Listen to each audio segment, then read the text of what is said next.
Alright, so today we are talking about Palworld on Xbox Game Preview, which is their version of Early Access. I know this is a bit late, and that much has already been said about how Palworld is a huge indie success story, which some people say lacks originality, but I just really want to talk about it. Palworld is basically populism the game. It's made by people chasing what the general audience wants, but I definitely wouldn't call it soulless. It does seem like you can tell that the devs generally care about games and wanting to make a good one. This game's got more soul than a lot of games that are supposed to be high art and have deep stories. And I think this game capitalizes on something that has been generally lacking in the gaming industry.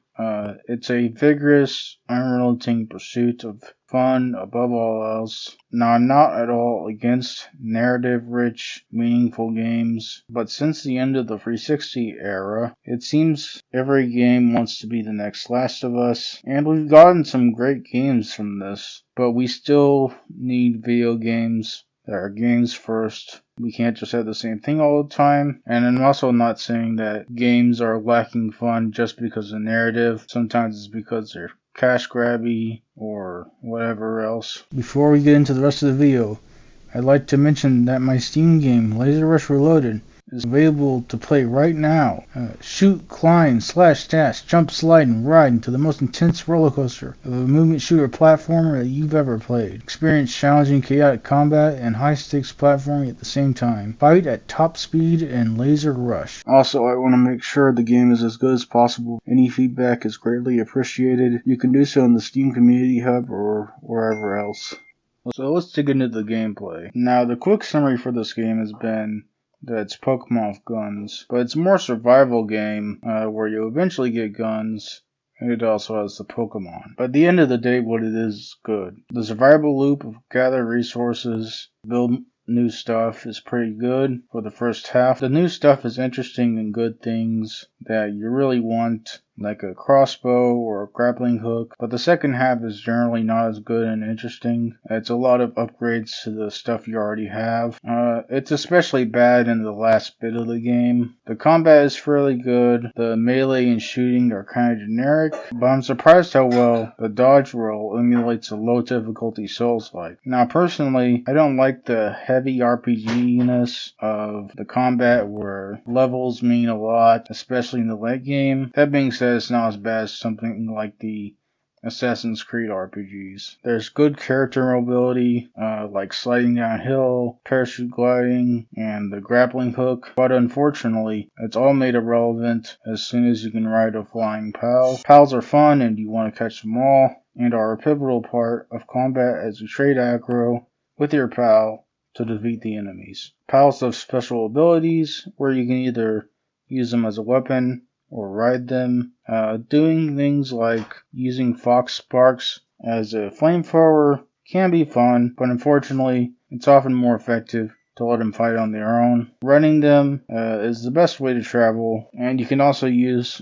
their attacks directly, which is useful for applying enough damage to a PAL without killing it, so you can capture it. PALs are also used to work and power machinery. I get they're going for a management sim thing, but I don't like the AI. The PALs are generally reliable most of the time, but sometimes the AI just wanders off somewhere and gets stuck and then starts starving to death. This is one of the major things that needs to be fixed before full release. The exploration is fairly good. It's not amazing where you're like constantly being drawn to a new place, but you do generally want to see the whole world. There are things to do in the world, like fight aggressive PALs, fight enemy camps and loot chests. There are cave dungeons, which are good, but pretty repetitive, with a lot of reused level pieces. And if two caves are the same level, generally they're exactly the same, minus the fact that enemy spawns are somewhat random. There are also a lot of boss fights in the game. They're good and have the best combat in the game. The main tower bosses are timed to keep low-level players from beating the game too early, but it really annoys me when I know that it could have been a boss if I had just a little more time. The XP grind can be pretty bad, especially getting your pals to level 50 for the final boss. They did recently add an item that gives you or one of your pals a certain amount of XP, which should help.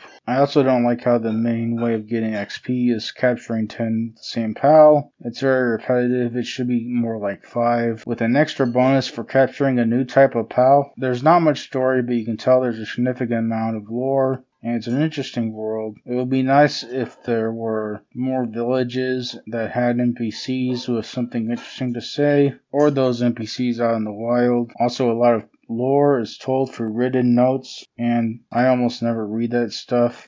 There's a lot of funny, dark humor, like how you can use Pangolin as ammo for a rocket launcher. He does stay alive though. Also, you can shop up your pals for resources. I like how they just do what's funny and don't take themselves too seriously. That being said, seemingly incidentally, this game does kind of act as a commentary on how often it's easier to do the wrong thing instead of the right thing, especially in a survival situation. It turns out the real reason woolly mammoths went extinct is because they dropped a lot of high quality pal oil. There are good aesthetics. That being said, a lot of things are obviously imitating Pokemon and other Nintendo properties, but it's not every single thing they put in there. There is stuff with their own spin on it. It seems like there are a lot of publicly available assets to use. Some people would call it an asset flip, but using assets doesn't make it an asset flip and doesn't make the game inherently bad. In fact, public assets level the playing field a lot for smaller game devs. As a solo developer, I was able to put together an entire town in 1 week for my Game Jam game, What Happens at Midnight, and I'm a terrible 3D modeler, so that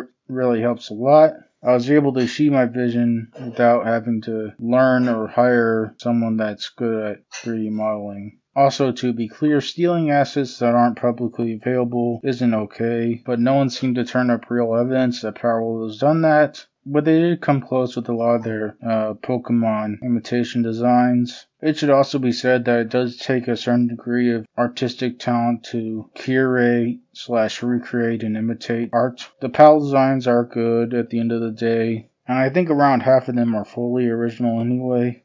There's also good music, although yet again I believe a lot of it is imitating Nintendo songs. I especially like the low level battle song, and the level 50 open world boss song is really good.